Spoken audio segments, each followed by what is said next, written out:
शाळेत पार पडली ईव्हीएमद्वारे जिमखाना निवडणूक। न्यू इंग्लिश स्कूल खंदाळ प्रशालेत जिमखाना निवडणूक लोकशाही पद्धतीने घेण्यात आली। यामध्ये उमेदवारी अर्ज घेणं, अर्ज छाननी करणं, अर्ज माघार घेणं, उमेदवारांना चिन्ह वाटप करणं व त्यानंतर प्रचार करण्यासाठी मतपत्रिका वाटप करण्यात आल्या। मोबाईल ईव्हीएमद्वारे निवडणूक घेण्यात आली।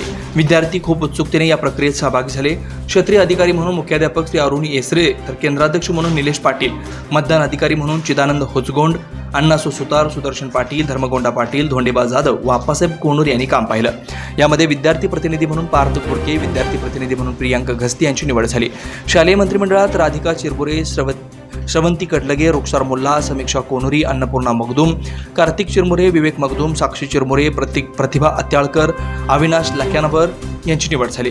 तर वर्ग सेक्रेटरीपदी लक्ष्मी मोतपाकी, वीर मोकाशी, अस्मिता घोडके, प्रथमेश जाधव, सपना कोनोरी व अविनाश लक्यानवर यांची निवड झाली।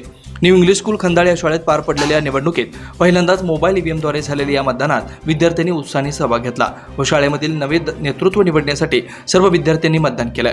या प्रक्रियेनं निवडणुका अधिक पारदर्शक झाल्या असून विद्यार्थ्यांना आधुनिक तंत्रज्ञानाची ओळख करून देण्यासाठी हा उपक्रम घेण्यात आला होता। सर्व निवडून आलेल्या उमेदवारांना शुभेच्छा देण्यात आल्या आणि निवडून आलेल्या प्रतिनिधींनी त्यांच्या जबाबदाऱ्या प्रामाणिकपणे पार पाडण्याचं वचन दिलं।